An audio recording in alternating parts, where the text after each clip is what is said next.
this is the three holiest sites in the Islamic world.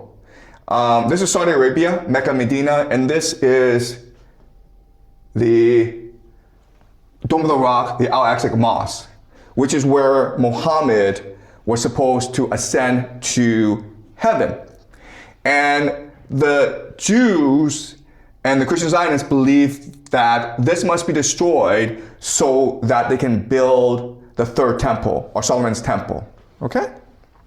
All right, so this is the big question in this war. And again, I keep on saying this, but I need to be right in my prediction if my analysis is to be correct. If they do not destroy the Al-Aqsa Mosque, and if they are able to achieve peace, then my predictive model, my analysis is completely wrong, and you just ignore me, okay, for the rest of my life. And I can go back to teaching, great books or something. All right, so let us examine why this is important, okay? And at the end of days, there will be a final battle and a day of judgment, okay? So light versus dark, and then you have a day of judgment.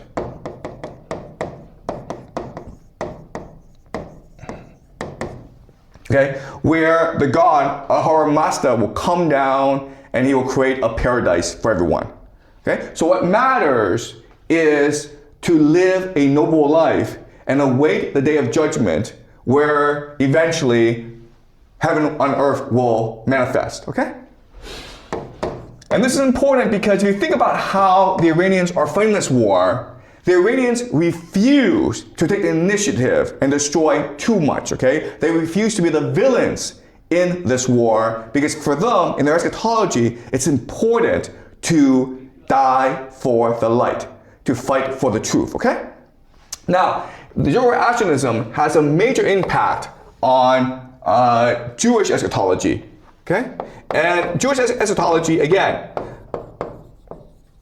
I'm only talking about the most extreme version of this eschatology, okay? And in this eschatology, the idea is that the Jews disobeyed God, okay? Disobedience.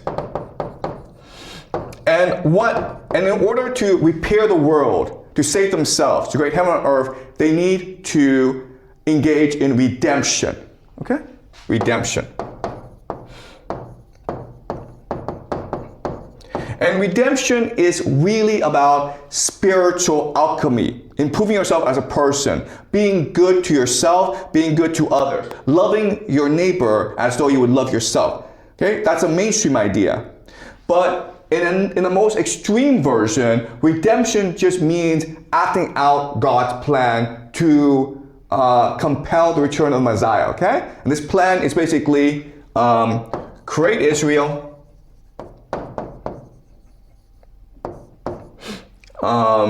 Return Jewish diaspora, build third temple, and this will launch something called the War of Gog and Magog. And then when the Jews are most threatened, the Messiah will come to save them from their enemies. And this will create something called the Messianic age, okay? When God rules over the earth through his Messiah, who comes from the house of David. Okay, all right. So again, this is a simple version. There are lots of different versions. This is the most simple version for our purposes, okay? Now, what's interesting is that this Jewish eschatology would go on to influence the Protestants, okay? And this creates a movement called Christian Zionism. Christian Zionism, so the technical word for Christian Zionism is called premillennial dispensationalism.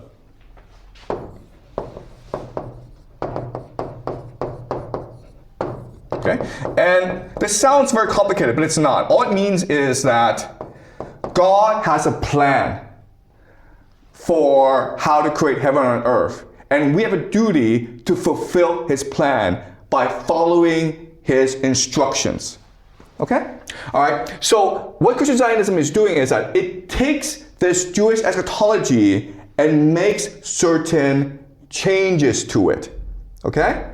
So, for example, the first change that it makes is, okay, this plan is fine, but rather than say that the Jewish Messiah is the representative of God, what they say is that no, he's actually the representative of Satan. Okay? So the Messiah in a Jewish tradition becomes the Antichrist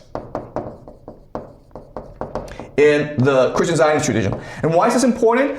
It's important because for the Christians, the Messiah must be Jesus. Okay? So the Messiah, so the Antichrist, what he does is that he rules over the world. He's very charismatic, and he rules the world in Jerusalem.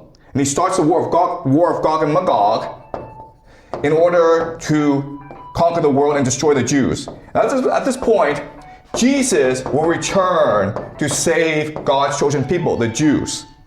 And when Jesus returns, there'll be something called the rapture, where all Christians will immediately ascend to heaven. Okay? So the rapture. All right. Okay? So again, Christian Zionism is working off Jewish eschatology, but it's making some important changes. Okay? So another way of saying this is, in the beginning, Zionists and Christian Zionists will work together to reach a certain point of history, okay, what we call the Great Racial Project, but then they will diverge and fight against each other, okay? So they're allies now, but eventually they'll turn against each other. All right, so now I want to talk about the Freemasons. Because the Freemasons, we'll talk more about the Freemasons later, okay? The Freemasons are also working within the Christian Zionist context, but they are much more focused on actually how to implement this, okay? So what they want to do is they want to take the Antichrist and turn it into a system. And this system we discussed last semester, it's called Pax Judaica. What is Pax Judaica? Pax Judaica is that Israel controls the world through AI, okay, an AI surveillance state. Okay? Or their exact words is Holy Empire. Okay? And Pax Judaica, the AI surveillance state, will have things such as the mark of the beast. And what is the mark of the beast? It is digital ID. Okay, and this digital ID will also lead to digital currency. And they can actually put a microchip or a QR bar in your forehead, and this will be considered the mark of the beast, okay? And it's all part of the Christian Zionist eschatology. Another really important thing about the Freemasons is the idea of a one world government. Because remember, the Antichrist is the leader of a one world government. And it'll be based in Jerusalem, okay? And so the headquarters will be Solomon's temple, or the third temple. All right, okay.